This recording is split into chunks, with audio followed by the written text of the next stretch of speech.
పర్చూరు నియోజకవర్గం మినీ మహానాడు కోలాహలంగా ప్రారంభమైంది. ఇసుక దర్శి ఏలూరు క్యాంపు కార్యాలయంలో కార్యకర్తలు, నాయకులు పర్చూరు నియోజకవర్గం నుండి తరలివచ్చారు. గడిచిన 11 మాసాలలో రాష్ట్రంలో టీడీపీ ప్రభుత్వం సాధించిన విజయాలను ఈ సందర్భంగా నాయకులు వివరించారు. విభిన్న వర్గాల ప్రజల కోసం అమలు చేస్తున్న పథకాలు కొనియాడారు. పార్టీకి సంస్థాత్మకంగా మరింత బలోపేతం చేయాలని కోరారు. అందుకు కేడర్ చురుగ్గా పనిచేయాలని సూచించారు. మరోవైపు నియోజకవర్గం పరిధిలో శాశ్వత అభివృద్ధి అంశాలు తీర్మానాలు చేశారు. ఈ సందర్భంగా ఎమ్మెల్యే ఏలూరు సాంబశివరావు మాట్లాడుతూ పర్చూరు నియోజకవర్గంలో పొగాకు అధికంగా రైతులు పండించారని, మార్కెట్లో 40% అవసరమైన 70% రైతులు పండించారని, దీనికి మార్కెట్లో రేట్లు లేవని, పొగాకు బోర్డు వారు నాటకాలు ఆడుతున్నారని, రైతులు అండగా ఉంటానని రాష్ట్ర ప్రభుత్వం నుండి ముఖ్యమంత్రి చంద్రబాబు నాయుడు దృష్టికి తీసుకెళ్తున్నానని, మహానాడులో తీర్మానం కూడా ప్రవేశపెడుతున్నామని, రైతులకు పూర్తి స్థాయిలో అండగా ఉంటానని, అవసరమైతే రాబోయే రోజుల్లో రైతులు క్రాప్ హాలిడే ప్రకటించడానికి రైతులు సిద్ధంగా ఉండాలని, ఎట్టి పరిస్థితుల్లో రైతులకు న్యాయం జరిగేటట్లు పోరాడతానని హామీ ఇచ్చారు.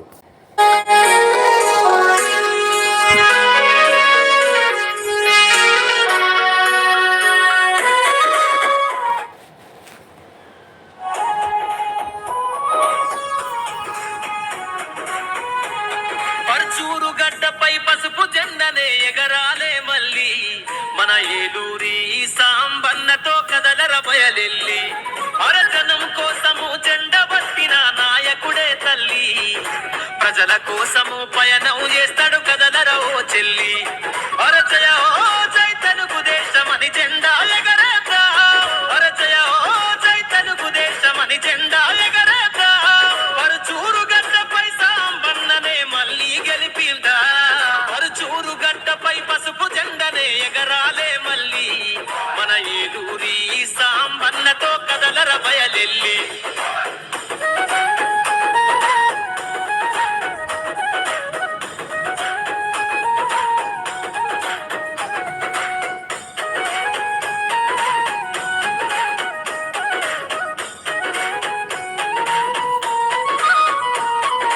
జనం గొంతుకై పేదల తరపున గలవు ఎత్తినాడే, పేదల గుండెల్లోన చిరుదీపం అయినాడే, పరుచూరు గడ్డపై ప్రతి సమస్యను తీర్చగా కదిలిండే, త్యాగాల తెలుగుదేశం జెండతో సాగుతున్నవాడే, మన బాధలు తీర్చి భరోసా నింపే నాయకుడి వల్ల, మన బాధలు తీర్చి భరోసా నింపే నాయకుడి వల్ల, చంద్రన్న ఆశయాల కోసమై కదిలెను సాంబన్న, పరుచూరు గడ్డపై పసుపు జెండనే ఎగరాలే మళ్ళీ, మన ఏలూరి సాంబన్నతో కదలర బయలెల్లి.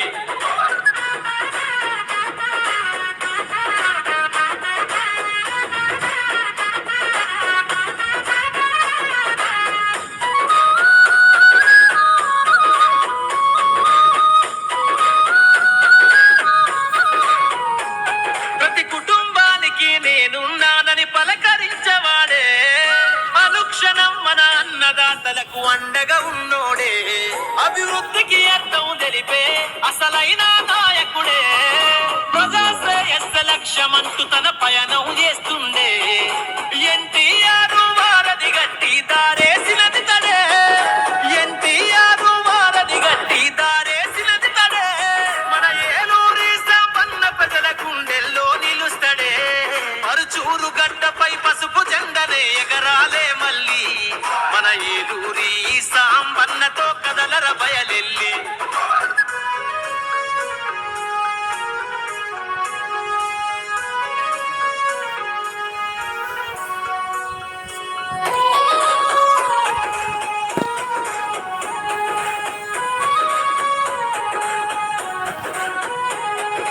ఎద్దన పూడి సిద్ధమంటూ సాంబన్నతో కదిలింది, కారం చేడు తెలుగుదేశము చెండ పట్టుకుంది, చిన్న గంజం జనము చింత వద్దని అన్నతో సయ్యననే, ఇంకొల్లు మార్టూరు ప్రజలు అన్నకు మద్దతు పలికిందే, పరుచూరు గడ్డ ఏలూరి అడ్డని కొంతెత్తి పదరా, పరుచూరు గడ్డ ఏలూరి అడ్డని కొంతెత్తి పదరా, ఏలూరి సాంబన్న తెలుగుదేశము చెండనెత్తుకోరా, పరుచూరు గడ్డపై పసుపు జెండనే ఎగరాలే మన ఏలూరి సాంబన్నతో కథలను బయలెల్లి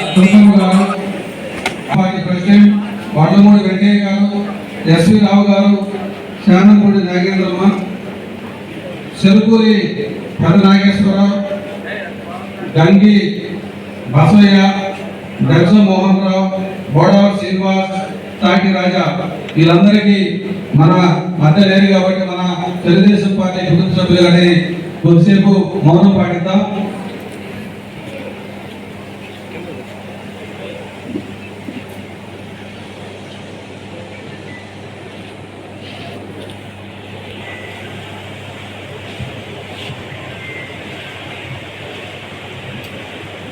జోహార్ తెలుగుదేశం పార్టీ ముఖబిరులకు, జోహార్ తెలుగుదేశం పార్టీ ముఖబిరులకు, జోహార్ తెలుగుదేశం పార్టీ ముఖబిరులకు.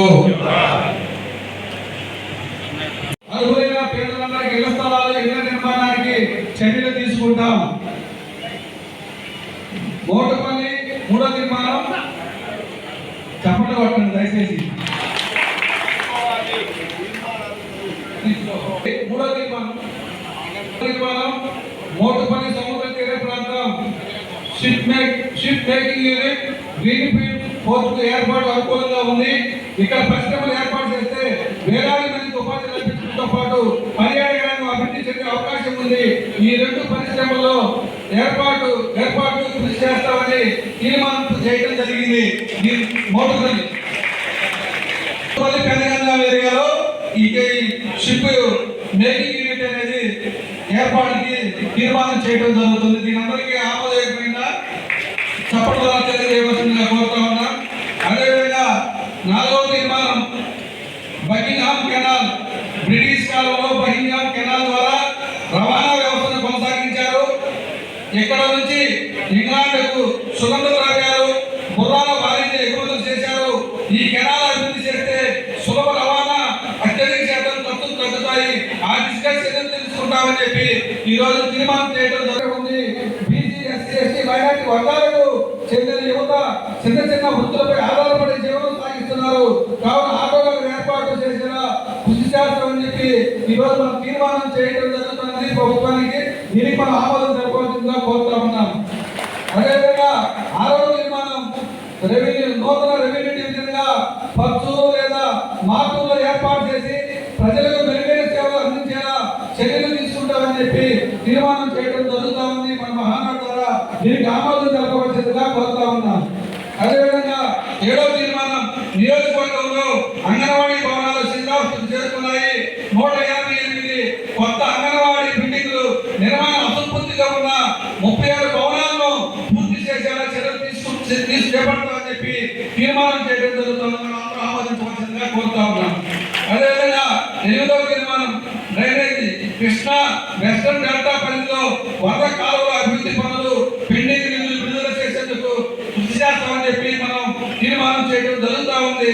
దీనికి మనందరూ ఆమోదం తెలపవలసిందిగా గౌరవ శాసనసభ్యుల ద్వారా తెలియజేస్తా ఉన్నాం. అదేవిధంగా 9వ తీర్మానం లిఫ్ట్ పునరుద్ధరణ. వ్యవసాయ ఆధారిత నియోజకవర్గమైన పచ్చూరులో తీవ్ర వర్షాభావ పరిస్థితుల కారణంగా నీటి కొరత కారణంగా పంటలు సరిగా పండక రైతులు తీవ్ర ఇబ్బందులు పడుతున్నారు. తెలుగుదేశం ప్రభుత్వ హయాంలో 32 ప్రభుత్వ ఎత్తిపోతల పథకాలు నిర్విరామంగా రైతులకు ఎంతో ఉపయోగపడ్డాయి. ఈ లిఫ్టులు వైసీపీ ప్రభుత్వంలో నిరాదరణకు గురయ్యాయి. ఈ పథకాలు ఆధునీకరించి నూతన లిఫ్టులు ఏర్పాటుకు కృషి చేస్తామని చెప్పి ఈ మహారాష్ట్ర ద్వారా గౌరవ శాసనసభ్యుల తీర్మానం చేయడం జరుగుతుంది. మనందరూ ఆమోదం తెలియజేయాలని కోరుతా ఉన్నాం. అదేవిధంగా 10వ తీర్మానం నియోజకవర్గంలో చివరి భూములకు సాగునీరు అందించేలా పెండింగ్ లో ఉన్న నాగార్జున సాగర్ కాలువల ఆధునీకరణ మరమ్మతులకు చర్యలు చేపడతామని చెప్పి మన గౌరవ శాసనసభ్యుల ద్వారా తీర్మానం చేయడం జరుగుతూ ఉంది. మనందరూ ఆమోదించవలసిందిగా కోరుతా ఉన్నాం. 11వ తీర్మానం పత్తూరు నియోజకవర్గ వరప్రదాయాన్ని ప్రజల దశాబ్దాల కళ గుంటూరు ఛానల్ పొడిగింపులకు భూసేకరణ వేగవంతం చేసి రైతాంగానికి అండగా నిలుస్తామని చెప్పి గౌరవ శాసనసభ్యుల ద్వారా తీర్మానం చేయడం జరుగుతాం. అందరూ ఆమోదం తెలియజేయగా కోరుతా ఉన్నాం.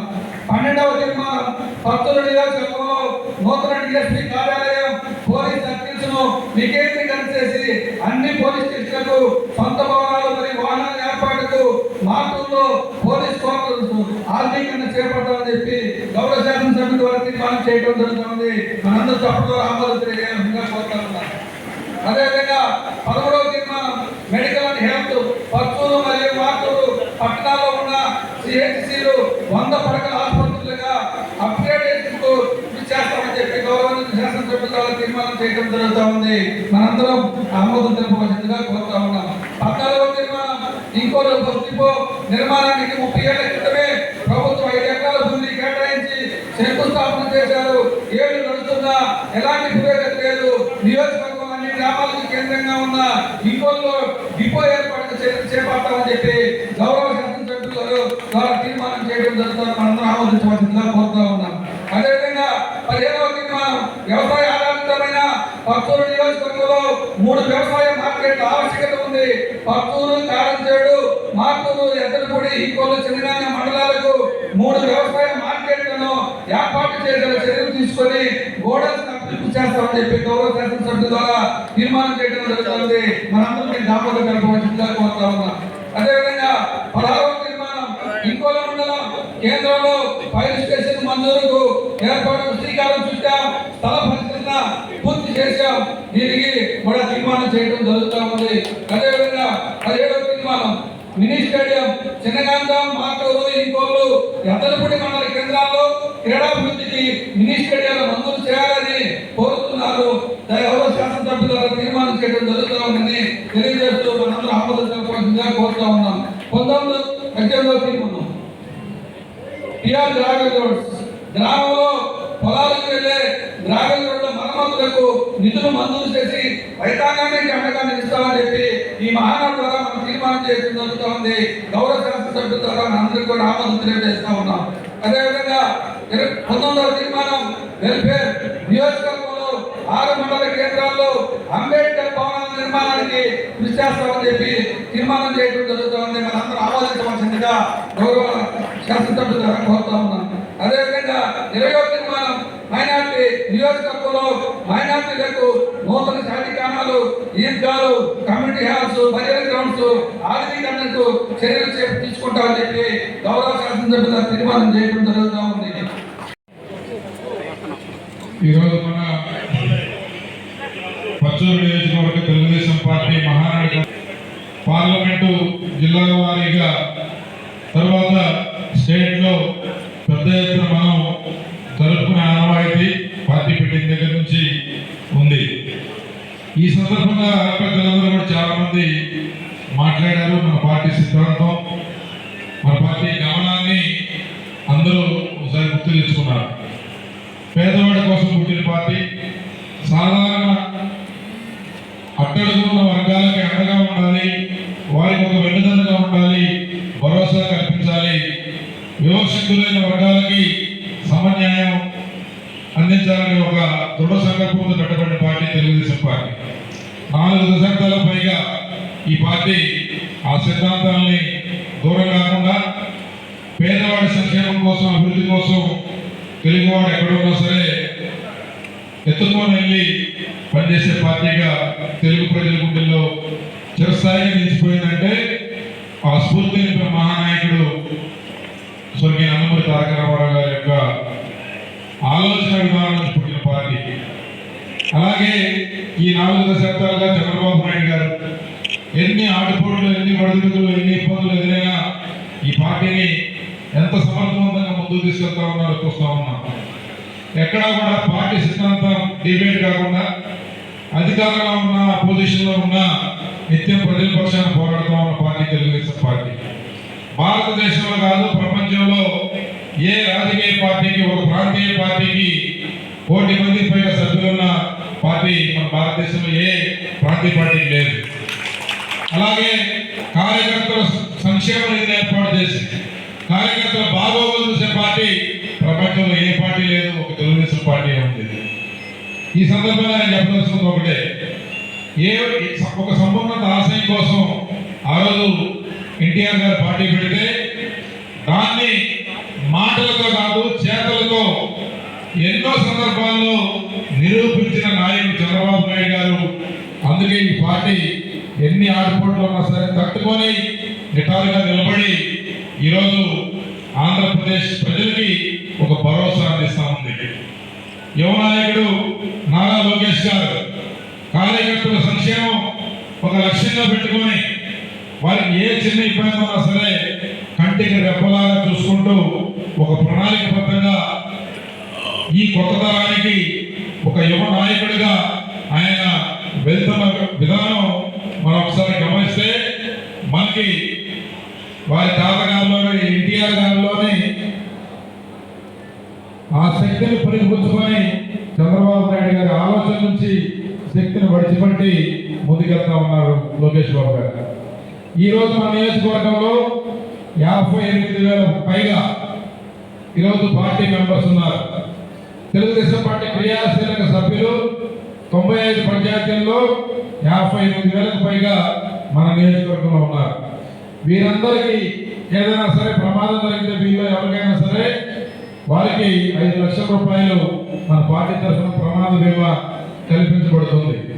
అలాగే మన పార్టీ ఎన్నో సంవత్సరాలుగా ఎన్టీఆర్ మోడల్ స్కూల్స్ నిర్వహిస్తూ ఉంది.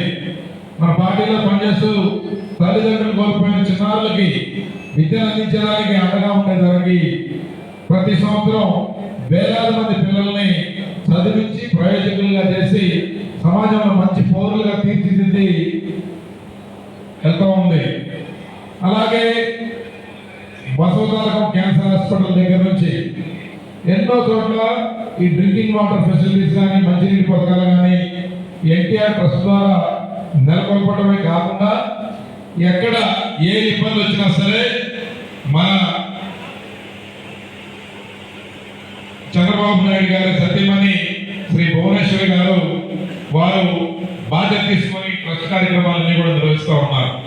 ఇదంతా మనం చూస్తే ఇదంతా ఒక వసుదైక కుటుంబం లాగా తెలుగుదేశం పార్టీ కార్యకర్తలు, నాయకులు, అధినాయకుడు ప్రతి ఒక్కరూ ఒక కుటుంబం లాగా ఒక కుటుంబ సభ్యుడికి ఏ రకంగా అయితే యోగక్షేమాలు చూస్తామో ఆ రకంగా ఈ పార్టీ మనల్ని తయారు చేసింది. అందుకే మనం అందరం కూడా ఎవరి హోదాలో ఉన్నప్పటికీ ఒక కార్యకర్త అయినా, గ్రామ నాయకుడైనా, మండల నాయకుడైనా, నియోజకవర్గ నాయకుడైనా, ఎమ్మెల్యే అయినా, ఎంపీ అయినా ఎవరైనా సరే మన బాధ్యతని మనం గుర్తెరిగి ఏదైతే మన ఫిలాసఫీ తెలుగుదేశం పార్టీ ఫిలాసఫీ ఉందో దాన్ని కనుక మనం అడాప్ట్ చేసుకున్నట్లయితే మన మీద ఆధారపడిన వ్యక్తులు కానీ లేకపోతే మనకి బాధ్యత ఇచ్చిన పార్టీ కానీ ఎప్పుడూ కలకలాడుతూ ఉంటుంది. దానికి మనం చిత్తశుద్ధితో పనిచేస్తేనే అది సాధ్యపడుతుంది. ఈరోజు మనకి గత 5 సంవత్సరాలు పార్టీ పెట్టిన తర్వాత ఎప్పుడు కూడా ఇంత ఒత్తిడికి మన పార్టీ గురి కాలేదు. ఒక విధ్వంసకరమైన ఆలోచన ఉన్న వ్యక్తి, ఒక విద్వేషపూరిత మనస్తత్వం ఉన్న వ్యక్తి, వ్యవస్థ అంటే లెక్కలేనితనం ఉన్న వ్యక్తి, ఒక కరుడు కట్టిన ఆర్థిక ఉగ్రవాది జగన్మోహన్ రెడ్డి గారు లాంటి వ్యక్తి ఎక్కువ అధికారంతో ప్రజలు అప్పచెప్పేటప్పటికీ ఆ కుర్చీలో కూర్చున్న దగ్గర నుంచి మనల్ని తొక్కడం మొదలుపెట్టాడు. సరే, మనం బాధలు భరించాం, లేకపోతే ఇబ్బందులు ఎదుర్కొంటాం, అది మనకు సంబంధించిన అంశం అయితే అతను ప్రజలను కూడా విపరీతంగా ఇబ్బంది పెట్టాడు. ఆ 5 సంవత్సరాలు రాష్ట్రంలో అన్ని వర్గాల ప్రజలు జగన్మోహన్ రెడ్డి గారి మీద ఎంతో ప్రేమతో, ఇష్టంతో ఓట్లేసిన ప్రతి వ్యక్తికి ఆయన కక్ష తీర్చుకున్నాడు. ఎన్నో రకాలుగా వారిని నష్టపరిచాడు, మానసికంగా వేధించారు, ప్రజల్ని వేపుకుతుంది ఒక రకంగా ప్రభుత్వం. అలాంటి పరిస్థితుల్లో మనకి ఇబ్బంది ఉంది, అయినా సరే ప్రజలకున్న ఇబ్బందిని, ప్రజలకున్న బాధని దృష్టిలో పెట్టుకొని మన అధినాయకుడి దగ్గర నుంచి సాధారణ కార్యకర్త దాకా ఎవరు కూడా ఒక్కరు కూడా అదరలేదు, బెదరలేదు. నిత్యం ప్రజా పోరాటాల నిమగ్నమై గత 5 సంవత్సరాలు ప్రజల మధ్య ఉన్నాం. మీ అందరికీ తెలుసు, 2019 అధికారం కోల్పోయిన 5 నెలలకే ఒక మత్స్యకార మహిళ మన మోటుపల్లి రుద్రమాపురంలో మన పద్మ అనే ఒక తెలుగుదేశం పార్టీ కార్యకర్తని ఆ రోజు అతి కిరాతంగా చంపేస్తే అధినాయకుడు చంద్రబాబు నాయుడు గారు స్వయంగా వచ్చి ఆ కుటుంబాన్ని పరామర్శించి వారికి 2 పిల్లలుంటే ఆ పిల్లల్ని అడాప్ట్ చేసుకొని బ్రహ్మాండంగా చదివిస్తూ ఇప్పటికీ ఆ పిల్లల యోగక్షేమాన్ని చూస్తూ ఉన్నారు. అలాగే తర్వాత జరిగిన పంచాయతీ ఎన్నికల్లో రాష్ట్రం మొత్తం కూడా ఒక భయానకమైన వాతావరణాన్ని సృష్టించి చాలా ఊర్లలో నామినేషన్ కూడా లేని పరిస్థితి కల్పించి ప్రజలు మంచి చేయని అధికారాన్ని అప్పచెబితే దాన్ని అడ్డగోలుగా వాడి ఆ రోజు ఆ ప్రభుత్వాన్ని మనం చూసాం. అలాంటి పరిస్థితుల్లో కూడా మనం మన నియోజకవర్గంలో దాదాపు 15 పంచాయతీలు మనం 18 పంచాయతీలాగా బ్రహ్మాండంగా తెలుగుదేశం పార్టీ జెండా పట్టుకొని ఆ రోజు ప్రభుత్వానికి ఎదిరిడి ఈ నియోజకవర్గంలో ప్రజలు గెలిపించారు. ఈరోజు ఇక్కడ మన సర్పంచ్ ఉన్నాడు. చినగంజాం మండలంలో చినగంజాం హెడ్ క్వార్టర్లో మన సర్పంచ్ ఉన్నాడు. అపోజిషన్ లో ఎన్ని ఇబ్బందులు పెట్టినా సరే గట్టిగా నిలబడి పోరాడి సర్పంచ్ గెలిపించుకోవడమే కాకుండా మన పార్టీకి ఒక బాధ్యతగా పనిచేసి మంచి పేరు ప్రఖ్యాతులు మన వాళ్ళు తీసుకొచ్చారు. ఈ రకంగా ఆ రోజు మన నియోజకవర్గానికి అమరావతి ఉద్యమం వస్తూ ఉంటే దాంట్లో మనందరం పార్టిసిపేట్ చేసి మన సంఘీభావాన్ని తెలియజేస్తే ఆ రోజు అలాగే పంచాయతీ ఎన్నికల్లో కానీ సాధారణ ఎన్నికల్లో కానీ దాదాపు 200 మందికి పైగా మన నియోజకవర్గంలో తెలుగుదేశం పార్టీ నాయకులు కార్యకర్తల మీద నాతో సహా 200 మందికి పైగా కార్యకర్తల నాయకుల మీద అక్రమంగా కేసులు పెట్టారు. వాటన్నిటిని తట్టుకొని నిలబడి కొట్లాడి 24,000 మెజార్టీ అంటే ఈ నియోజకవర్గంలో గతంలో ఎప్పుడు సాధ్యపడలేదు. అది కేవలం మీ యొక్క తెగింపు, మీ యొక్క కసి పట్టుదల, మీరు నా మీద చూపెట్టిన ప్రేమ 24,000 ఓట్ల మెజార్టీతో కనపడిందని చెప్పి సందర్భంగా గుర్తు చేస్తా ఉన్నాను. 3 సార్లు మీ ప్రతినిధిగా నాకు అవకాశం ఇచ్చినందుకు మనస్ఫూర్తిగా మీ అందరికీ ప్రత్యేక ధన్యవాదాలు, కృతజ్ఞతలు మరోసారి తెలియజేసుకుంటూ ఈ పెట్టిన బాధ్యతని ఎక్కడా కూడా డీజేట్ కాకుండా ఏ నమ్మకం ఏ విశ్వాసంతో మీరు నా మీద ఈ బాధ్యత పెట్టారో దీన్ని నిలుపుకునే విధంగా భవిష్యత్తులో కూడా పనిచేస్తాను. ఇప్పటి వరకు అట్లానే పనిచేసుకుంటూ వచ్చామని చెప్పి ఈ సందర్భంగా తెలియజేస్తా ఉన్నాను. అలాగే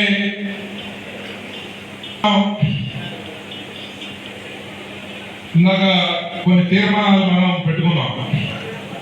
ఒకసారి మీరు చూస్తే 2014లో 12 సమయంలో నేను కొత్తగా రాజకీయాల్లోకి వచ్చినప్పుడు గ్రామం తిరగడం వలన సమస్య మీద ఒక స్పష్టత వచ్చింది, అవగాహన కలిగింది. అయితే తర్వాత మన ప్రభుత్వం 2014లో ఏర్పడాక రాష్ట్రం డివైడ్ అవడం వలన అధికారులు రాజధాని లేకపోవడం, అధికారులు సరిగా డివిజన్ జరగకపోవడం, రకరకాల సమస్యలతో దాదాపు 1.5 సంవత్సరం పైగా ఏ పని చేయలేకపోయారు.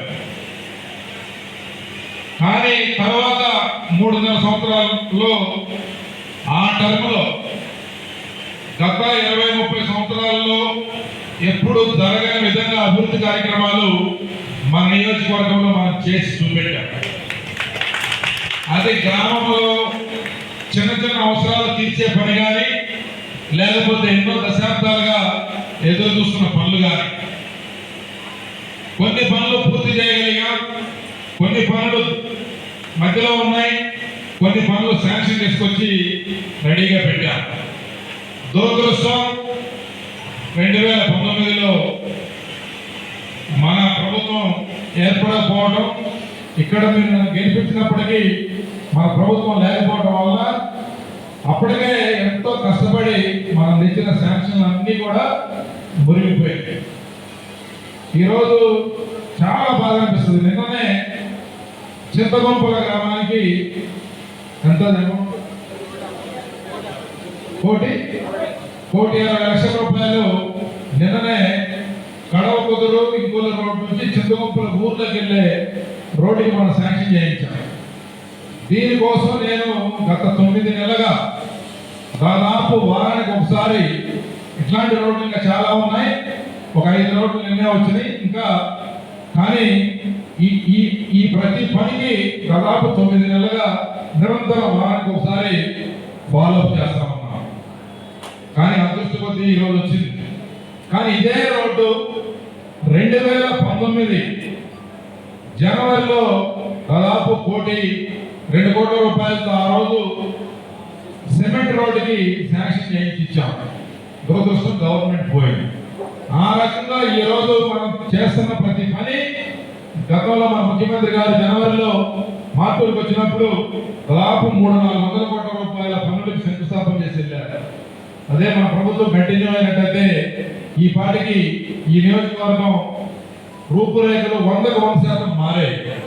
కానీ మనం ఏం చేయలేం.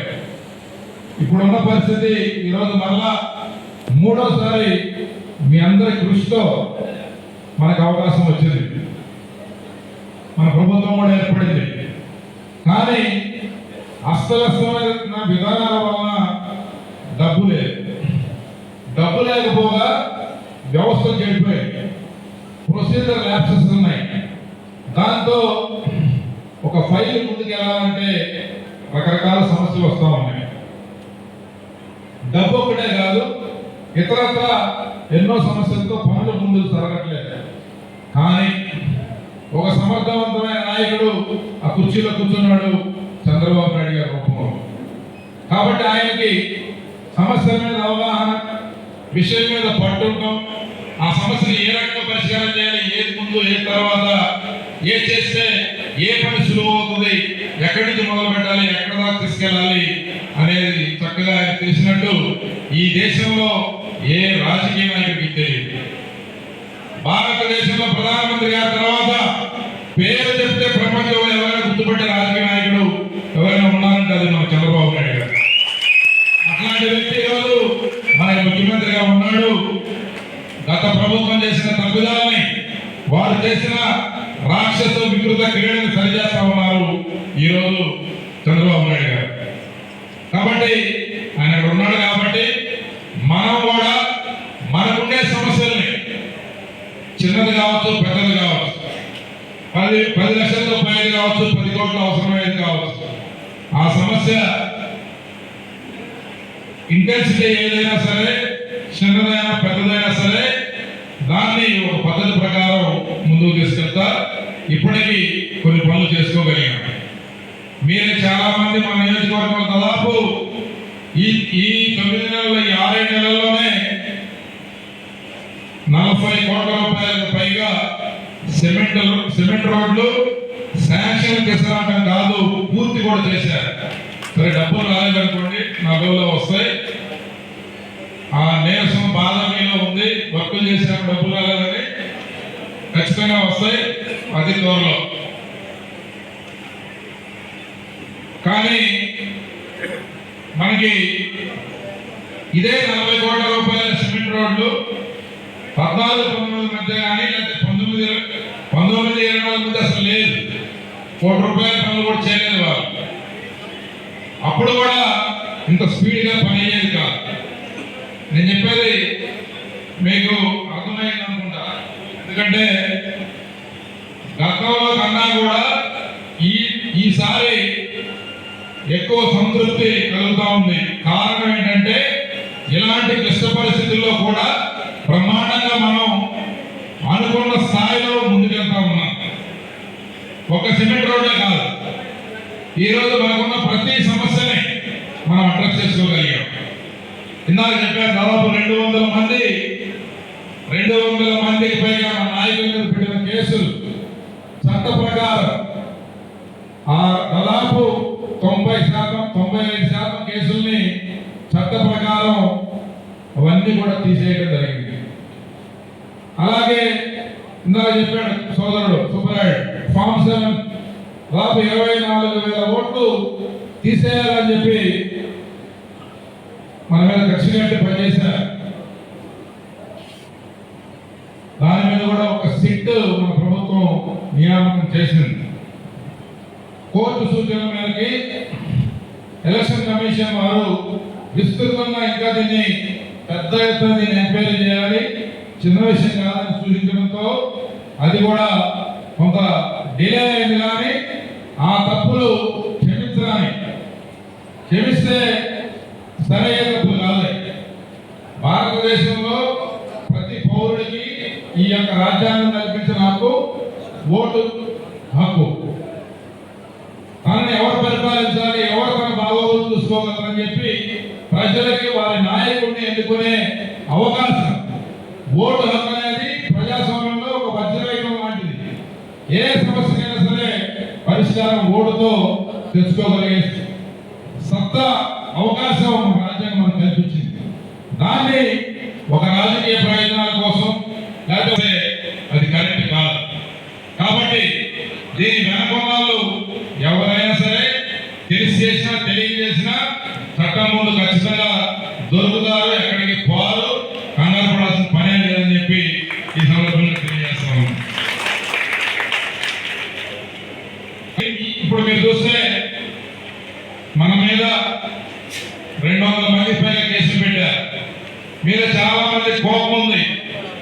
మనకి అవకాశం వచ్చింది కదా, మనం కూడా ఒకసారి వదులుదామని చెప్పి ప్రతి ఒక్కరిలో ఉంది. కాబట్టి అట్లాంటి కొంచెం బ్యాలెన్స్ చేయాలి. అనవసరంగా ఎవడన్నా మన మీదకి ఇప్పుడు ఎట్లా వచ్చే పరిస్థితి లేదు, కానీ వస్తే ఊరుకోము. అట్లా అని చెప్పి మనం ఊరికే వాళ్ళు చేసినట్టు చేయాల్సిన అవసరము లేదు. అలా చేయమని చెప్పి సందర్భంగా తెలియజేస్తా ఉన్నా. మీకు కొంచెం అక్కడక్కడ బాధ ఉంది. మనల్ని చాలా ఇబ్బంది పెట్టారు, అట్లా పెట్టారు, ఇట్లా పెట్టారు, వాళ్ళని ఇంకొంచెం చేస్తే బాగుంటుంది, కక్ష తీసుకుంటే బాగుంటుంది అని ఉంది. కానీ అది మంచి సంస్కృతి కాదు. వాడు చేసిన తప్పని మనం కూడా చేస్తే వాళ్ళకి మనకి తేడా ఉంటుంది. కొంతమంది రాజకీయాల కోసం రకరకాలుగా చేస్తుంటారు, కానీ అది పద్ధతి కాదు. మనం ఆ రోజు నేను కొత్తగా రాజకీయాలకు వచ్చినప్పుడు మీ అందరికీ చాలా మందికి ఆ రోజు గుర్తుంటుంది. రాజకీయాల్లో ఉన్నంత కాలం మొదటి రోజు ఎలా ఉన్నారో చివరి రోజు వరకు అలా ఖచ్చితంగా ఉంటా. మనం చేసే పని, చెప్పే మాట ఒకే దారిలో వెళ్ళాలి. అనవసరంగా ఏ విషయాల్లో జోక్యం చేసుకోను. మనల్ని ఎవడైనా గెలిస్తే మాత్రం ఊరుకోను. ధైర్యంగా మీరు కలిసి పనిచేద్దాం, మనం ఇక్కడ పార్టీని మళ్ళా గెలిపించుకుందాం అని చెప్పి ఆ రోజు ఇంటింటికి తిరిగి మీ అందరి మద్దతుతో మరలా ఈ పార్టీకి ఒక పునర్వైభవం కాదు, రాబోయే 20-30 సంవత్సరాలకి ఒక సమర్థవంతమైన నాయకత్వం ఈ రోజు తెలుగుదేశం పార్టీకి 10 నియోజకవర్గంలో మీ రూపంలో ఉంది. దీన్ని తట్టుకోవడం అవతల పార్టీకి సాధ్యపడదు. ఎందుకంటే ఇంత సమర్థవంతమైన నాయకులు తట్టుకునే శక్తి అవతల పార్టీకి, ఆ వ్యవస్థకి, అందులో ఉన్న నాయకులకి లేదు. గతంలో 3 లక్షలు మనం చూసాం. కొన్నోళ్ళు పడేస్తారు, కొంతమంది అమాయకంగా నమ్మొచ్చు, కానీ అది వాళ్ళు అమాయకత్వాన్ని వీళ్ళు క్యాష్ చేసుకోవడం తప్పితే వీళ్ళ గొప్పతనం చూసి లేకపోతే వీళ్ళు ఏమన్నా మంచి చేస్తారనే నమ్మకంతో పడిన ఓట్లు కాదు.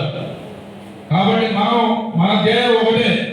మనం రాజకీయాల్లో ఉంది, మన గ్రామానికి, మన ప్రాంతానికి, మన నియోజకవర్గానికి, మన ఊర్లకి మంచి చేసుకోవడం కోసం, వస్తువులు మెరుగుపరచడం కోసం, సహాయం అవసరం ఉన్న వాళ్ళకి సహాయపడడం కోసం, మన చుట్టూ ఉన్న వాళ్ళ దగ్గర మన గౌరవం, మన పార్టీ నాయకుల గౌరవం, మన నాయకుడి గౌరవం పెంచడం కోసం, 10 మంది ఉపయోగపడడం కోసం, 10 మంది సమస్యలు తీర్చడం కోసం మనం చేసే రాజకీయం.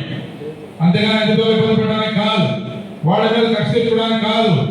మనం చేసే ప్రతి పని సగం మంది ఓట్లు వేసినా కూడా 100 మందికి పనిచేయడానికే మనకి బాధ్యత ఇచ్చారు ప్రజలు. కాబట్టి ఇది చాలా ఇంపార్టెంట్. ఇందాక నాగరాజు ఆవేశంగా కొన్ని మాటలు మాట్లాడవచ్చు. ఏదైనా సరే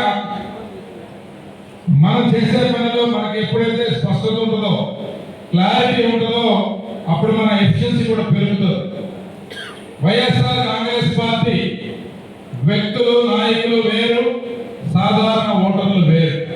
కొంతమంది అమాయకంగా ఆ పార్టీకి ఓటేస్తే వేసి ఉండొచ్చు, కానీ అది వారి తప్పు కాదు. వారిని మాయమాటలతో నమ్మగలిగిన వైఎస్ఆర్ కాంగ్రెస్ పార్టీ నాయకులు గొప్పతనం అది. మనం చేయాల్సిన పని ఏంటంటే వైఎస్ఆర్ కాంగ్రెస్ పార్టీ నాయకులు చెప్పే మాయ మాటల్ని, మోసపూరిత మాటల నుంచి ప్రజల్ని రక్షించాలి, ప్రజలను అర్థం చేసుకోవాలి, ప్రజలతో కలిసి ఉండాలి, వారితో మమేకమై వారి సమస్యకు తోడై చేదురోదరగా ఉండి వారిని మన వైపు, మన ప్రభుత్వం వైపు, మన పార్టీ వైపు, మన కూటమి వైపు మనం తిప్పుకునే విధంగా పనిచేయాలి. అప్పుడు ఎవడైనా సరే ఇక్కడ పోటీ చేయాలంటే, ఈ నియోజకవర్గం వైపు కన్నెత్తి చూడాలంటే 100 సార్లు ఆలోచించుకునే పరిస్థితి కల్పించాలి. అంతేగాని మళ్ళా మనం కొట్టుకొని మళ్ళా మనం గ్రూపులయ్యి చిన్న చిన్న విషయాల కోసం పెద్ద వ్యవస్థ కలిగిన పార్టీని మనం డ్యామేజ్ చేయడం కరెక్ట్ పద్ధతి కాదు. మనం అందరం కూడా చక్కగా ఉన్నామని చెప్పట్లా, కొంతమందిలో కూడా లోపాలు ఉన్నాయి, ఇబ్బందులు ఉన్నాయి. మన పార్టీ నాయకుల్లో అక్కడక్కడ అధికారం వచ్చినప్పుడు తెలుసో తెలియకో కొంత చిన్న చిన్న మార్పులు వస్తూ ఉంటాయి. వాటిని గుర్తించి సరి చేసుకొని ఒకరికొకరం మనసు మాట్లాడుకొని ఒకరి భావాలను కూడా అర్థం చేసుకొని ఒక కుటుంబ సభ్యుడు నీ మీద అడిగితే, లేకపోతే నీ మీద బాధతో ఉంటే, లేకపోతే నీ మీద ఇంకో రకంగా ఉంటే ఎలా అయితే కలుపుకుపోయి సర్దుకుపోయి ఒక ఉమ్మడి కుటుంబాన్ని ఎలా నడుపుతారో మన పార్టీని కూడా అలా నడుపుకోవాల్సిన అవసరం ఉందని చెప్పి సందర్భంగా మీ అందరికీ గుర్తు చేస్తామన్నా. చిన్న చిన్న సమస్యలతో మనం వాటి దగ్గర ఆగిపోయి, లేకపోతే చిన్న చిన్న కారణాలతో మనం ఆగిపోతే కనుక మన వల్ల పార్టీకి నష్టం జరుగుతుంది. మీరు చేసే వాదనలో న్యాయం ఉండొచ్చు, మీరు చెప్పేది వాస్తవమై ఉండొచ్చు, కానీ మనం దాన్ని పరిష్కారం చేసుకోవడానికి, దాన్ని సార్ట్అవుట్ చేయడానికి రకరకాల మార్గాలు ఉంటాయి, అవకాశాలు ఉంటాయి. కొంచెం ఓపికగా వెయిట్ చేస్తే వాటన్నిటిని సర్దుకుపోయి ముందుకు తీసుకెళ్లే పరిస్థితి ఉంటుంది. ఏది మనకి తాహతకు మించి రాదు, వచ్చినా కూడా నిలవదు, గుర్తుపెట్టుకోండి. మనకి శక్తి లేకుండా ఏదైనా పదవి వచ్చినా, లేకపోతే మనం కష్టపడకుండా డబ్బు వచ్చినా నిలబడదు. కాబట్టి మనకు వచ్చేది ఖచ్చితంగా వస్తుంది. ఈరోజు దానికి మీ ముందు నేనే ఎగ్జాంపుల్.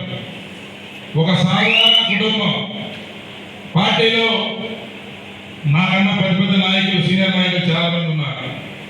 కానీ నిజాయితీగా చేసే పని సుశుద్ధితో చేస్తే నాయకులు కార్యకర్తలు గుండెల్లో పెట్టుకొని చూసుకుంటారనేది 3 సార్లు మీరు చేసి చూపెట్టారు. మన చంద్రబాబు నాయుడు గారు మన నాయకుడు, మన అధినాయకుడు, ఆయన అంత ప్రేమగా మాట్లాడుతూ ఉంటే ఈ 12 సంవత్సరాలు పడిన కష్టం మొత్తం కూడా ఒక క్షణంలో తీసినట్టుగా అనిపించింది నాకు. అంటే గుర్తిస్తారు, టైం వస్తుంది ప్రతిదానికి. మన కంగారు పడి లేకపోతే హడావుడి పడితే ఏమీ జరగదు, దానివల్ల అనర్థాలు తప్పితే ఇంకొక ఇదే. కాబట్టి ఏదన్నా సరే కొంచెం జాగ్రత్తగా ముందుకెళ్దాం. రెండవది, మనం ఈరోజు ప్రజలకి మనం జవాబుదారీగా ఉన్నాం. ఎందుకంటే చిన్న సమస్య దగ్గర నుంచి పెద్ద సమస్య వరకు అందరూ ప్రజలు మన వైపు చూస్తూ ఉన్నారు. మన సంవత్సరం వచ్చాడు, లేకపోతే మన పార్టీ, మన కూటమి గెలిచింది, అధికారంలో ఉన్నాం, ఈసారైనా సరే ఈ పని అవుతుందా, ఈసారైనా సరే పని చేయించుకోవాలి, ఇది అయితే బాగుండని చెప్పి చాలా మందిలో ఉంది. అది మన మీద చాలా ఒత్తిడి తీసుకొస్తుంది. ఒక ప్రణాళిక ప్రకారం, పద్ధతి ప్రకారం మనం ఏ సమస్యనైతే పట్టుకున్నామో ప్రతి సమస్యకి 100% పరిష్కారం ఈ 5 సంవత్సరాల్లో ఖచ్చితంగా చేసి తీరుతామని చెప్పి సందర్భంగా మీకు తెలియజేస్తా ఉన్నా. ఈరోజు పొగాకు రైతుల సమస్య ఉంది. 2014లో ఇలాగే శనగల సమస్య వచ్చింది. అప్పటికే 2-3 సంవత్సరాల నుంచి 2012, 2013, 2014లో పండిన పంట మార్కెట్లో ఎవరు కొనకపోతే కోల్డ్ స్టోరేజ్లో ఉంటే రెంట్ కట్టి తెచ్చుకునే పరిస్థితి కూడా రైతుకు లేకుండే. అప్పుడు ప్రభుత్వాన్ని ఒప్పించి కొత్తగా ఎమ్మెల్యే అయినా సరే ఆ రోజు ముఖ్యమంత్రి గారి దృష్టికి తీసుకెళ్లి ఆ సమస్యకి పరిష్కారం తీసుకొచ్చి తర్వాత 5-6 సంవత్సరాలు శనగలకి ఎప్పుడు రేటు సమస్య లేకుండా మనం చేసి చూపెట్టాం. తర్వాత మొక్కజొన్నలకు సమస్య వస్తే మనం కళ్ళాల్లోకి వెళ్ళి రైతుకి అక్కడి నుంచి మళ్ళీ మార్కెట్ తీసుకొస్తే మళ్ళీ 2-3 వందలు ఖర్చు అవుతుంది, అది కూడా భారం అయిపోయే పరిస్థితి ఉందని చెప్పి కళ్ళం దగ్గరికి వెళ్ళి మనం కొనిపించాం. అలాగే ఆ రోజు నాగార్జున సాగర్ కాలువకి మనకి ఉప్పుటూరు నుంచి దాదాపు 4 పాల నుంచి ఇటువైపు కొలిగి నుంచి భీమవరం నుంచి లేకపోతే మన పోసుకోవడం అందరూ కూడా ఈ బొల్లాపల్లి పైకి వెళ్ళి కాలువ మీద తిరుగుతా దాదాపు ప్రతిరోజు కనీసం 100-200 మంది రైతులు పైన కాలువ మీద తిరిగేవారు. ఇదేంటి ఇంత దారుణమైన పరిస్థితి ఉందని చెప్పి ఇది మాటలతో లేకపోతే వంశవంతం చేస్తేనో దీనికి సొల్యూషన్ కాదు, దీనికి శాశ్వతమైన పరిష్కారం ఉండాలని చెప్పి ఆ రోజు మన ప్రభుత్వం ఏర్పడిన సంవత్సరం లోపలే నాగార్జున సాగర్ ఆధునీకరణ పనులు 100 కోట్ల రూపాయల పైగా డబ్బులు తీసుకొచ్చి చిట్ట చివరి ఎకరానికి కూడా నీళ్లు తీసుకెళ్లి ఇప్పటి వరకు సమస్య లేకుండా ఆ కాలువ రన్ అవుతున్నాయంటే 10 సంవత్సరాలు 7 సంవత్సరాల క్రితం మనం చేసిన పనులని చెప్పి సందర్భం గుర్తు చేస్తా ఉన్నాం. కానీ తర్వాత ప్రభుత్వాలు కనీసం 100 రూపాయలు కూడా ఖర్చు పెట్టలేదు. అందువల్ల కాలువలు అన్ని పాడైపోయాయి. కాలువలు ఉన్నాయి, నీటి ప్రవాహం లేదు, చిన్న చెట్లు పెరిగినాయి, మొక్కలు పెరిగినాయి, కలుపు మొక్కలు పెరిగినాయి, అన్ని మొత్తం పొడి వచ్చేసి రకరకాల సమస్యలతో నీటి ప్రవాహం లేదు. కానీ ఈరోజు మన ప్రభుత్వం ఏర్పడాక ఇందాక మన వీరయ్య గారు చెప్పారు, ఆయన మన డీసీ ప్రెసిడెంట్ గా ఉన్నారు. నిత్యం చిట్ట చివర ఆయకట్టుకి మన మండల పార్టీ ప్రెసిడెంట్ ఆయన బాధ్యత తీసుకొని ఈ సంవత్సరం ప్రస్తుతానికి టెంపరీగా ఇబ్బంది లేకుండా చూసాం. ఈ ఎండాకాలంలో కొమ్మూరు కాలం కానీ ఎన్ఎస్పి కెనాల్ కానీ మినిమం మరమ్మతులు దాదాపు ఇక్కడ ఒక 3-4 కోట్ల రూపాయలు డబ్బులు వాటికి శాంక్షన్ చేయడం జరిగింది. ఈ రాబోయే నెల 45 రోజులు ఆ పనులన్నీ పూర్తి చేసి వాటర్ నీటి ప్రవాహానికి ఇబ్బంది లేకుండా చివరి ఎకరానికి కూడా నీళ్లు తీసుకెళ్లేదని మనం పనిచేయగలుగుతాం. అలాగే ఆ రోజు లిఫ్ట్ ఇరిగేషన్ 38 లిఫ్ట్ ఇరిగేషన్లకి దాదాపు 40 కోట్ల రూపాయల డబ్బులు ఖర్చు పెట్టి వాటన్నింటినీ చేసి దాదాపు 40,000 ఎకరాలకి నిలిస్తే 5 సంవత్సరాలు ఆదాయ వనరుగా వాడుతున్నారు. గ్రామంలో వైఎస్ఆర్ కాంగ్రెస్ పార్టీ లీడరు డబ్బులు సంపాదించడానికి ఆ లిఫ్ట్ ఇరిగేషన్ వాడుకున్నారు. సరే వాడుకున్నారు, అన్ని వాడారు, ఇది కూడా వాడారని చెప్పి అనుకున్నాం. కానీ 5 సంవత్సరాల్లో ఆ లిఫ్టుల్ని సర్వనాశనం చేశారు. మోటార్లు లేవు, దమలైపోయారు, కరెంటు కనెక్షన్ లేదు, వాచ్మెన్ లేడు, పైపులు లేవు, మొత్తం కూడా ఎక్కడికక్కడ ధ్వంసమైపోయిన పరిస్థితి ఉంది. మరలా దీన్ని బాగు చేయాలి. దీన్ని ఎలా చేయాలంటే సిబ్బంది లేరు. ఏపీఐడిసి అనే డిపార్ట్మెంట్ని ఉన్న 4-5 అధికారులను కూడా జీతాలు ఇవ్వకుండా ఏడిపిస్తూ గత ముఖ్యమంత్రి గారు ఆ డిపార్ట్మెంట్ క్లోజ్ చేశారు. మరలా మనం ఒక రిటైర్డ్ అధికారితో ఆయన రిక్వెస్ట్ చేసి ఆయన ఈ ప్రాంతంలో ఎక్కువ రైతులు పడుతున్న ఇబ్బందుల్ని ఆయన దృష్టికి తీసుకెళ్లి ఆయన సేవలు ఉపయోగించుకుంటూ దాదాపు 30-40 కంప్లీట్ అయినాయి. ఒక 4-5 అయితే అయిపోతాయి. వాటన్నిటిని మనం మరలా రిపోర్ట్ తయారు చేయడమే కాకుండా దాన్ని ప్రభుత్వానికి పంపి అక్కడ మళ్ళా తిరిగి శాంక్షన్ తీసుకురావడం టైం పడుతుంది. అయినా సరే దాని ముందు పని స్టార్ట్ చేశాం. అలాగే రైతులకు సంబంధించి మనం ఏఎంసీ పచ్చూరులో 5,000 మెట్రిక్ టన్నులతో ఒక గొడవను కడితే రిబ్బన్ కట్ చేసే టైం కూడా లేకుండా ఆ గోడౌన్ మొత్తం 2 రోజుల్లో ఫుల్ అయింది. అంటే ఎంత అవసరం ఉందో ఈ సందర్భంగా మీకు చెప్తున్నాను. ఆ అవసరాన్ని గుర్తించి దానికి తగ్గట్టుగా రైతుకి ఇబ్బంది లేకుండా మనం చేశాం కాబట్టి 2019లో ఎంత క్లిష్టమైన పరిస్థితుల్లో కూడా మన గెలుపుని ఆపడం ఎవరి వల్ల కాలేదు. ఈరోజు పొగాకు రైతు సమస్య వచ్చింది. దాన్ని చిత్తశుద్ధితో ఈ ప్రభుత్వం ఆ సమస్యని పరిష్కరించే దిశగా ముందుకెళ్తా ఉంది. ఒక వరి పంటలాగా, జొన్న పంటలాగా, శనగ పంటలాగా ఇది పరిష్కారం చేసే పంట కాదు. భారతదేశంలో ఇలాంటి పరిస్థితి గతంలో ఎప్పుడు రాలేదు. కొత్త రకమైన పరిస్థితి. రైతులు చాలా తీవ్రమైన ఆందోళన ఉన్నారు, ఇబ్బందులు ఉన్నారు. వారి సమస్యల్ని తీర్చలేకపోతే ఈ ప్రభుత్వం చాలా ఉపద్రవం, పెను ప్రమాదం పుంజుంది. కానీ ఈ ప్రభుత్వం చాలా పర్టికులర్ గా ఉంది, చిత్తశుద్ధితో ఉంది ఆ సమస్యను పరిష్కారం చేసేదానికి. ఎవరు ఆందోళన చెందాల్సిన పని లేదు. చివరి రైతులు కూడా న్యాయం జరిగేదాకా మన ప్రభుత్వం చర్య తీసుకుంటుంది. కాకపోతే దీనికి మీ వైపు సహాయ సహకారాలు కూడా ఉన్నారు. ఈ సమస్యని ప్రభుత్వం ఒకటే పరిష్కారం చేయలేదు. రైతులు కూడా సహకరించాలి. రైతుల సహకారం ఎలాగంటే ఈరోజు 25 మిలియన్ కేజీల పొగాకు అవసరమైతే మన దగ్గర 75 కేజీలు ఉంది. ఈ 75 మిలియన్ కేజీలు పొగాకు ఉందని కంపెనీలందరికీ తెలుసు. కంపెనీలందరికీ తెలిసినప్పుడు వస్తువుకి సప్లై కన్నా డిమాండ్ తక్కువ ఉంది, డిమాండ్ కన్నా సప్లై ఎక్కువ ఉంది. ఆటోమేటిక్ గా రేటు పడిపోతుంది. చిన్నపిల్లలు అడిగినా చెప్తారు. కంపెనీలు కథలు చెబుతున్నాయి, కబుర్లు చెబుతున్నాయి. మొన్నటి దాకా రైతుల్ని మోసం చేశారు, మాయ మాటలు చెప్పారు. ఈ మాయ మాటలు చెప్పే రైతుతో 25,000 ఎకరాలు ఒక పచ్చూరులోనే పొగాకు పండించేటట్టు చేశారు.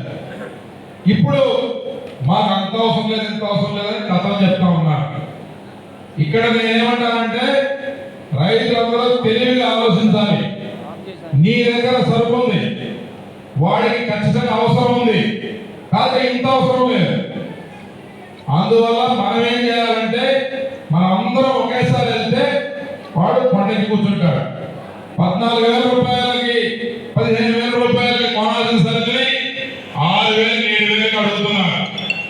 10 మంది దగ్గర ఉంటే ఒక్కడి దగ్గరికి వెళ్ళి మాట్లాడుతున్నారు. అంటే రైతు మీద ఒత్తిడి తీసుకురావడానికి ప్రయత్నం చేస్తున్నారు. అలాగే ప్రభుత్వం వారితో మాట్లాడుతూ ఉంటే ప్రభుత్వ అధికారులకి, ప్రభుత్వ ప్రజలకి కొంటామని చెప్పి నమ్మబలుగుతున్నారు. కొనమని చెప్పట్లా, కొంటలేదు. 14,000 రేటు చెప్తున్నారు, కానీ 6,000 7,000 కూడా కొంటలేదు. ఈ రోజు రైతుల వారికి లిస్టు తెచ్చారు. నాకు వెళ్ళాను, టొబాకో బోర్డులో కూర్చొని దానికి సంబంధించిన డేటా అంతా తీసుకున్నా. మీరు ఏమి కంగారు పడద్దు. మీరు తెలుసుకుంటే మీరు అనుకున్న రేటుకి అమ్ముకునే అవకాశం ఈ ప్రభుత్వం కల్పిస్తుంది. కానీ మీరు సహకరించాలి, గట్టిగా ఉండాలి. రైతు ఎలాంటి క్లిష్టమైన పరిస్థితులను తట్టుకునే శక్తి, మానసిక స్థైర్యం రైతుకుంది.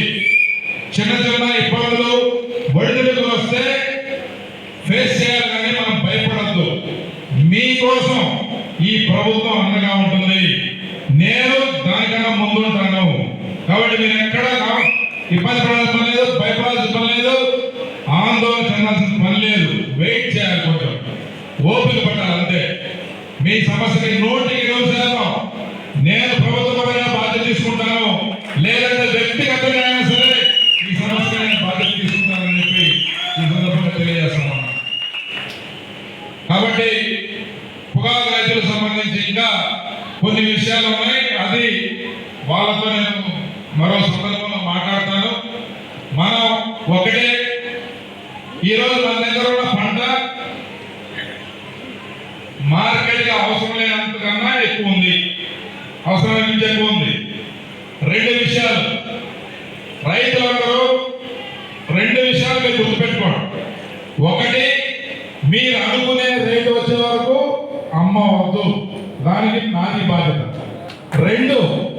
వచ్చే సంవత్సరం పొగాకు పంట వేద్దామా వద్దా అనేది మనందరం కూర్చొని డిసైడ్ అవుతాం. మనందరం కూర్చొని డిసైడ్ అయ్యి దాని ప్రకారం ముందుకెళ్తాం. ఈ రెండింటి మీద మీరు నిలబడితే ఈ సమస్యను పరిష్కారం చేసే బాధ్యత నేను తీసుకుంటానని చెప్పి తెలియజేస్తాను. ఏంటి చెప్పండి, రెండు నిర్ణయాలు మనం పొగాకు రైతుల తరఫున మనం హామీ ఇస్తా ఉన్నాం. ఏంటి చెప్పండి, ఎవరు చెప్తారు చెప్పండి.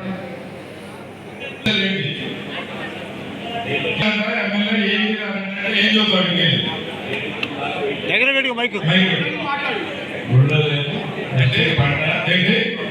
వచ్చే సంవత్సరం పంట అందరూ కూర్చొని మాట్లాడుతూ వేసుకోవాలి. రేట్ వచ్చిందాక వెయిట్ చేయాలి. అడిగిన వాళ్ళకి ఇవ్వకుండా 2-3 సంవత్సరాలు వెయిట్ చేయాలి.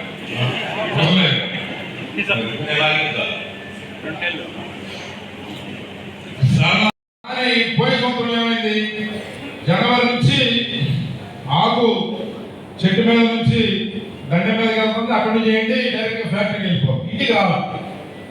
రేటు కూడా మనం ఏ రేటు చెప్తే ఆ రేటు కొన్నాడు. సో మనం కొంచెం దానికి అలవాటు పడు. సో ఇప్పుడు మే వచ్చింది, వాసన చాలా ఇబ్బంది, కూలీలు ఖర్చులు కూడా ఇచ్చే పరిస్థితి లేదు, అన్ని ఇబ్బందులు నాకు తెలుసు.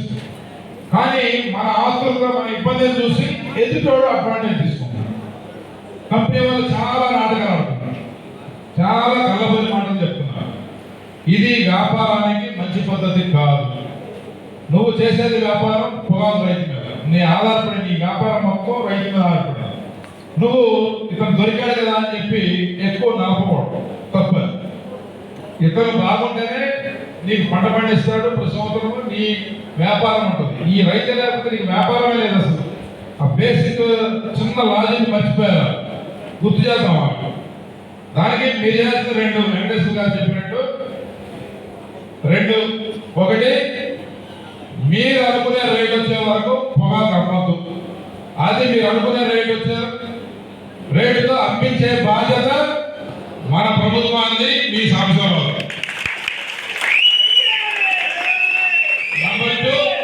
వచ్చే సంవత్సరం ఆపై సంవత్సరం పొగాకు వేద్దామా లేదా అనేది మనందరం కలిసి మాట్లాడుకున్నాం. వాళ్ళు అనుకోవచ్చు పచ్చూరులో అయిపోతే మాకు విరుగుండ వేస్తారు, ఎక్కడ వేయం. అవసరమైతే ముఖ్యమంత్రి గారితో మాట్లాడతాం. రైతులందరూ సంఘటితంగా ఉండాలి. సమస్య ప్రభుత్వం మీద నెట్టేసి ప్రభుత్వం మొత్తం బాధ్యత తీసుకోవాలంటే ఇప్పుడు 1200 కోట్లు కావాలి. కేవలం ఒక పొగాకు పంట కొంటాను. ఈరోజు మార్కెట్లో 20 రకాల పంటలకు రకరకాల ఇబ్బందులు ఉన్నాయి. కాబట్టి ప్రభుత్వంతో పాటు మనం బాధ్యత తీసుకుంటే ఖచ్చితంగా మన సమస్య పరిష్కారం అవుతుంది. కాబట్టి దీనికి ఎంత దూరమైనా ఎందాకైనా తగ్గేదే లేదు. చంద్రబాబు నాయుడు గారు ఆ రోజు 200 రూపాయలని 1000 రూపాయలు చేశారు. అక్కడి నుంచి దాన్ని 2000 చేశారు. ఇది ఒక టర్ములో. దాన్ని 3000 చేస్తారని మాయ మాటలు చెప్పిన జగన్మోహన్ రెడ్డి గారు 250 రూపాయలు పెట్టుకుంటూ 5 సంవత్సరాలు చేశాడు. సరే, అది ఓకే, మోసం చేశాడు. మరి చంద్రబాబు నాయుడు గారు ఏం చేశారు? అధికారంలోకి వచ్చిన దగ్గర నుంచి, ఎలక్షన్ జరిగిన రోజు నుంచి, దాన్ని మాటిచ్చిన రోజు నుంచి దాన్ని 4000 రూపాయలు ఒకటే దెబ్బలు చేశారు. డబ్బులు ఉన్నాయంటే డబ్బులు లేవు, ఇబ్బంది ఉంది. కానీ ఆ ప్రజలు ఇబ్బందిగా ఉన్నారు, వారిని ప్రభుత్వం అండగా ఉండాలని ఒక పాయింట్ దగ్గర బాధ్యత తీసుకున్నారు, 4000 రూపాయలు చేశారు. అలాగే మనం సిలిండర్లు ఉచితంగా ఇచ్చి మహిళలు పేదలు ఆదుకుంటామని చెప్పాం. ఇప్పటికే 3 సిలిండర్లు ఇస్తా ఉన్నారు. రేపు రాబోయే 2-3 నెలల్లో మహిళలకి బస్సు ప్రయాణం కూడా ఉచితంగా ఆ కార్యక్రమం కూడా స్టార్ట్ అవుతుంది. రైతులకి రైతు భరోసా కానీ, తల్లి దీవెన కానీ, లేకపోతే మహిళలకు ఇచ్చే ఇతరత్ర స్కీమ్స్ కానీ అన్నీ కూడా రేపు వర్షాకాలం నుంచి అన్ని మొదలవుతాయి. ఏ స్కీము ప్రభుత్వం మన ఆ రోజు ప్రజలకు ఇచ్చిన హామీ అన్ని నెరవేరుతాయి, ఇబ్బంది లేదు. కానీ మనకి సమస్య ఏంటి? ఇప్పుడు జగన్మోహన్ రెడ్డి గారిని ఎవడో ఏమి ఒక పని అడగల, ఆయన చేయడం వాళ్ళకి తెలుసు. ప్రజలు ఒక రోడ్డు అడగలేదు, ప్రాజెక్ట్ కట్టడం, ఇవన్నీ తెలుసు. కానీ మనకలా కాదు, మనము అవి ఇవ్వాలి, అభివృద్ధి చేయాలి. ఇది రెండు బ్యాలెన్స్ చేయడం కొంచెం కష్టం. ఇప్పుడు ఇందాక నేను పొగాకు రైతులు ఎలా అయితే అడిగానో మీరు పార్టీ నాయకులుగా ప్రజలకు మనం బాధ్యత కాబట్టి మనం కూడా ప్రభుత్వం ఎలా పనిచేస్తుంది, ప్రభుత్వానికి ఉండే ఇబ్బందులు ఏంది, ఈ సమస్యను ఇంకా పరిష్కారం చేసుకోవాలంటే మనం ఏం చేయాలి, ఇవన్నీ కూడా మనం ఆలోచించుకొని కలిసి వెళ్తే ఇంకా ప్రజలకు మంచి జరుగుతుంది. ఇప్పుడు జగన్మోహన్ రెడ్డి గారు ముఖ్యమంత్రి అయ్యాక పేదలకి మనం గతంలో సీఎం రిలీఫ్ ఫండ్లు బ్రహ్మాండంగా ఎవడైనా సరదా ఉంటుందా, హాస్పిటల్కి వెళ్ళాలని వేరు వేరు లక్షల బిల్లు కట్టాలని ఎవరికైనా కోరుకుంటుందా? ఉండదు కదా. నేను కూడా ఉంటుందా? ఉండదు కదా. ఏదో కర్మగాలి ఏదో రోగం వస్తుంది, హాస్పిటల్కి వెళ్తాం, 10 రూపాయలు ఖర్చు అవుతే మన దగ్గర ఉండవు, అప్పు సుప్పు చేస్తాం, 2 రూపాయలు 3 రూపాయలు వడ్డీ కడతాం, ఇంకా నెలలా కడతానే ఉంటాం. ఆ కుటుంబం అప్పటి నుంచి ఇబ్బందులకు వెళ్ళిపోతుంది, రొటేషన్ పోతుంది, పిల్లలు చదువులు దెబ్బతింటాయి, ఇంట్లో పెద్దలు మందుల సమయం కూడా డబ్బులు, అట్లాగా మొత్తం ఫైనాన్షియల్ డిస్ట్రెస్ వస్తుంది, డెఫిసిట్ లో పడిపోతుంది ఫ్యామిలీ. ఇలాంటి పరిస్థితుల్లో అలాగా ఇబ్బంది పడే కుటుంబాలకి ఎంతో కొంత సహాయం అందించాలని చెప్పి ముఖ్యమంత్రి గారి సహాయం ఇది పేదవాళ్ళందరికీ ఆ రోజు చంద్రబాబు నాయుడు గారు చేశారు. అది మంచి పేరు వచ్చింది. మీరు కూడా చాలా మందికి ఇప్పించారు, మీకు మంచి పేరు వచ్చింది. మరి జగన్మోహన్ రెడ్డి గారికి ఏమి ఇబ్బంది అయింది? ఆయన ముఖ్యమంత్రి అయ్యాడు, ఆయనకి మంచి పేరు వస్తుంది కదా, పేదవాడికి కదా సహాయం జరిగేది. హాస్పిటల్కి వెళ్ళే ఖర్చులకి 1 లక్ష రూపాయలు అయితే 20,000, 30,000, 50,000 నీకు అవకాశం ఉన్నంత వరకు ఇస్తే తప్పేంటి? అది చేస్తే వైసీపీ నాయకులు కూడా మంచి పేరు వస్తుంది కదా, ఎందుకు చేయలేదు? అంటే వాళ్ళు చెప్పే పేదల సంక్షేమం, పేదల పట్ల ప్రేమ అంతా కూడా ఒక కపట నాటకం. వారు అలాంటి పనులు చేసిన దాఖలాలు లేవు, చేసే వాటిని కూడా ఆపేశారు. ఎస్సీ ఎస్టీ పిల్లలు చదువుకోవడానికి విదేశాలకి వెళ్ళే అవకాశాన్ని కొన్ని వేల మందికి ఆ రోజు తెలుగుదేశం ప్రభుత్వం కల్పిస్తే ఆ పథకాన్ని రద్దు చేశారు. దానివల్ల చాలా మంది వేలాది మంది విద్యార్థులు నష్టపోయారు. ఇట్లా చెప్పుకుంటా పోతే చాలా ఉన్నాయి. కానీ ఈరోజు మనం ఈ 9 నెలల్లో 1,00,000, 2 లక్షలు కాదు, 5 కోట్ల రూపాయలు మన నియోజకవర్గంలోని ముఖ్యమంత్రి సహాయ నిధి నుంచి మన పేద ప్రజలకి, మన నియోజకవర్గం సంబంధించిన ప్రజలకి మనం అందించాం. ఇక్కడ చాలా మంది ఉన్నారు, ఎవరికో వచ్చి ఉంటుంది, నాకు కాదు కదా, నాకు 5 కోట్లు ఇస్తున్నాయి, 10 కోట్లు ఇస్తున్నాయి, నాకేమైంది అని చెప్పి అనుకున్నారు ఎవరన్నా? అనుకోమాకండి. ఎందుకంటే మనకి అది ఎవడో రావాలని కోరుకోడు, రోగం రావాలనుకోడు. ఆ ఇబ్బంది ఎవరికో వచ్చింది, మన పక్కింటి వాడికి, మన బజార్లో వాడికి, అది మన గ్రామంలో వాడికి సహాయం చేస్తుంది ప్రభుత్వం. ఎంకరేజ్ చేయండి, గట్టిగా తప్పట్లు కొట్టి నాయకుడిని ఆశీర్వదించండి. ఇంకా మన 350 అప్లికేషన్లు ఉన్నాయి. ఈ 5 కోట్ల రూపాయలు ఎక్కడైనా సరే, ఎవరైనా సరే 100 రూపాయలు మీతో ఖర్చు పెట్టించడం కానీ, లేదా ఒక 50 రూపాయలు లంచం ఉండడం కానీ జరిగింది ఎక్కడైనా? ఎదురెళ్ళి ఈరోజు మన నాయకులు ఇంటికి వెళ్ళి, లేదా ఇంటి దగ్గర నుంచి బండి ఎక్కించుకొని లేదా కారు పెట్టుకొని తీసుకొచ్చి ఆఫీసులో డాక్యుమెంట్లు అన్ని ఇచ్చి, సర్టిఫికేట్లు ఇచ్చి, మొత్తం ఆ ప్రాసెస్ దగ్గర నుండి పూర్తి చేసి మళ్ళా చెక్ వస్తే ఇంటికి తీసుకెళ్ళి తెచ్చి ఆఫీస్కి వచ్చి చెక్ తీసుకుని చేస్తా ఉన్నాం. అంటే తెలుగుదేశం పార్టీ నాయకుల రక్తంలోనే ఈ సేవా కార్యక్రమం ఉంది. ఎదుటి సహాయపడాలి, ఎదుటి బాధలో పాలు పంచుకోవాలి, అధికారం ఉన్నప్పుడు ఆ బాధని తుడిపేయడానికి ఎంతో కొంత పనిచేయాలని చెప్పి తపన మీ అందరిలో ఉంది కాబట్టి అది సాధ్యపడదు. దానికి మనం ఒక వ్యవస్థ పెట్టాం. ఈరోజు దాదాపు 15 నుంచి 20 మంది పిల్లలు, మన పార్టీ పిల్లలు, వాళ్ళందరూ మన పార్టీలో ఉన్న కుటుంబాల నుంచి వచ్చిన పిల్లలు ఈరోజు మన ఆఫీసులో పనిచేస్తూ ఉన్నారు. చాలా తక్కువ జీతాలు, సర్వీస్ కింద 10 మందికి ఉపయోగపడగలుగుతామని చెప్పి వాళ్ళందరూ కూడా బ్రహ్మాండంగా సమయానికి మించి, బాధ్యతలకు మించి, వయసుకు మించి చక్కగా పనిచేస్తాం. గట్టిగా తప్పట్లు కొట్టి వారిని ఆశీర్వదించారు. అలాగే ఈ 9-10 నెలల్లో ముఖ్యమంత్రి గారి పర్యటన మన నియోజకవర్గానికి వచ్చారు. మనందరి అదృష్టం, మన చిరగంజ మండలానికి వచ్చారు. ముఖ్యమంత్రి స్థాయిలో ఒక మారుమూల చిన్న గ్రామానికి, కొత్తగొల్లపాలెం పెదగంజ పంచాయతీలో చిన్న గ్రామానికి మనమే మీలో చాలా మంది వెళ్ళుండ్రు, అవునా? ఆ రోజు వచ్చి ఉంటారు చాలా మంది. కూడా ఇప్పుడు వెళ్ళారా ఆ ఊరు? విన్నారా? వెళ్ళారా? పెళ్ళిళ్ళకి వాటికి వెళ్తా ఉన్నారు.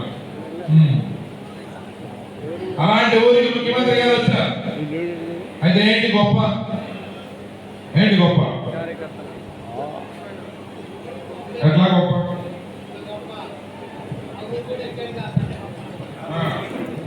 మీ ఊరు వరదల్లో ప్రతిపక్ష నాయకుడిగా వచ్చాడు. వస్తే ఆ రోజు ప్రభుత్వం మామూలుగా అడవుడి మాట అయినాడు. అట్లాంటిది ఆ రోజు ప్రతిపక్ష నాయకుడు చంద్రబాబు నాయుడు గారు ఫ్లోర్ మీద కూర్చుంటే అసెంబ్లీలో ఇన్సూరెన్స్ డబ్బులు కట్టాడు. తర్వాత వరదల్లో తిరిగితే తప్పని పరిస్థితులు ఆయన కూడా వచ్చాడు, కానీ కార్పెట్ వేసుకొని స్టేజ్ కట్టుకొని వరదలో మునిగిన పంట పొలాలను పర్యవేక్షించి వెళ్ళాడు జగన్మోహన్ రెడ్డి గారు. కానీ తర్వాత రైతులు చెడ్డ పేరు వస్తుందని చెప్పి ఇష్టం లేకపోయినా అక్కడక్కడ కొంతమందికి నష్టపరిహారం డబ్బులు వచ్చింది. తర్వాత అంటే ఏ రోజు ఆ రోజు చేయాలి. ఇక్కడ గొల్లపాలెం గ్రామానికి ముఖ్యమంత్రి గారు వచ్చారు కదా, మీరు 6 నెలల తర్వాత ఆ గ్రామానికి వెళ్ళండి. స్టేట్ లోనే ఒక మోడల్ విలేజ్ గా దాన్ని తయారు చేయడానికి మనం సంకల్పం తీసుకున్నాం. దానికి ముఖ్యమంత్రి గారి ఆశీస్సులు ఉన్నాయి, అండదండలు అందించారు, ఒక మార్గదర్శకం చేశారు. దాదాపు ఆ ఊళ్ళో ఒక చిన్న సిమెంట్ రోడ్ ఉంది. మన టైంలో 2014-15 మధ్య మనం వేసిన రోడ్. ఆ ఊర్లో 180 ఓట్లు తెలుగుదేశం పార్టీ. అడిగినా అడగకపోయినా, పలకరించినా పలకరించకపోయినా ఆ ఊర్లో ప్రజలు ఈ పార్టీకి గత 40 సంవత్సరాల నుంచి అండగా ఉన్నారు. 180% మంది ప్రజలు. మన కోటేశ్వర గారు లాగా గొప్ప నాయకుడు ఆ ఊర్లో లేకపోవచ్చు, కానీ ముఖ్యమంత్రి గారు సల్లని ప్రేమ ఆదరణ అక్కడ గ్రామానికి దొరికింది మన ఆయన పర్యటన వల్ల. ఈ రోజు రాబోయే 6 నెలల తర్వాత మీకు ఎప్పుడైనా సమయం ఉన్నప్పుడు ఆ ఊరు వెళ్ళండి, చూసి ఆ ఊరు ఎలా మార్పు చెందిందో ఒకసారి నాకు వచ్చి చెప్పండి. ఇంకా ఏం చేయాలో చెప్పండి, అన్ని చేద్దాం, మోడల్గా తీసుకుంటాం. ఏం చేస్తాము, ఏం జరుగుతుంది అనేది ఇప్పుడు అంతా చెబితే మీకు క్యూరియస్, మీకు దాని మీద ఇది ఉండదు. కాబట్టి మీరే స్వయంగా వెళ్ళి చూసి ఆ గ్రామంలో 6 నెలల తర్వాత మళ్ళీ కలుద్దాం. వచ్చే మనాడికి మనం అవకాశం ఉంటే అదే విలేజ్లో మనాడు పెడదాం. నెక్స్ట్ మనాడు మన కొత్తపల్లి గ్రామంలో పెట్టుకుందాం. అక్కడ మన కాన్స్టిట్యూన్సీ మనాడు, అక్కడ ఒకసారి మీరు చూస్తే తెలుస్తుంది. నాకు కూడా ఒక టైం బౌండ్ అక్కడ పనిచేయాలంటే ఒక టార్గెట్ పెట్టుకొని పనిచేసేదానికి ఒక ప్రెజర్ ఉంటుంది, ఒక పోటీ వాతావరణం ఉంటుంది. కాబట్టి నెక్స్ట్ మనం అక్కడ పెట్టుకుందాం. కాబట్టి ఈరోజు ముఖ్యమంత్రి గారు చేసే ప్రతి పని చాలా నిశ్చితంగా ఆలోచించి చేస్తా ఉన్నారు. దాంట్లో భాగంగానే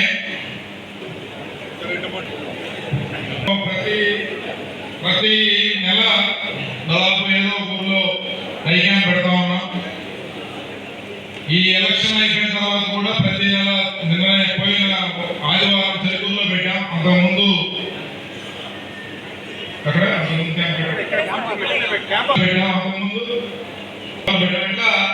దాదాపు ఎన్నికలు అయిపోయిన నెల రోజుల నుంచే మనం ఒక యజ్ఞం లాగా చేస్తాం.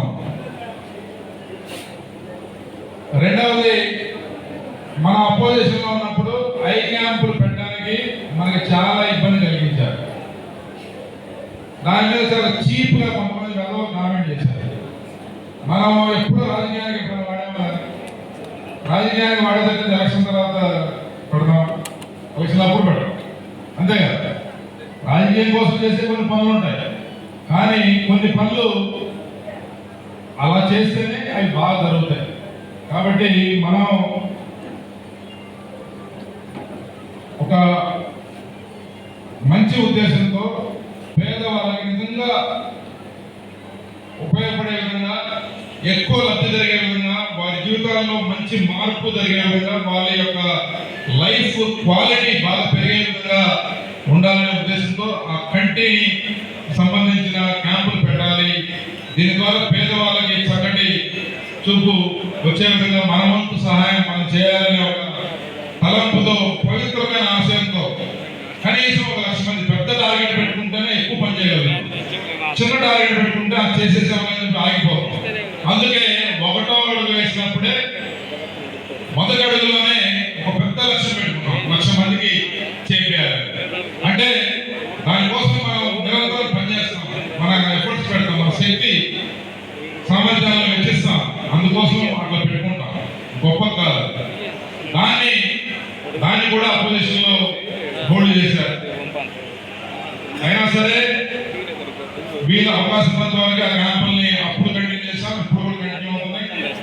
అలాగే కొన్ని హాస్పిటల్ సహకరించారు, వారి ద్వారా మనం హెల్త్ క్యాంపులు కూడా ఏర్పాటు చేసుకుంటున్నాం.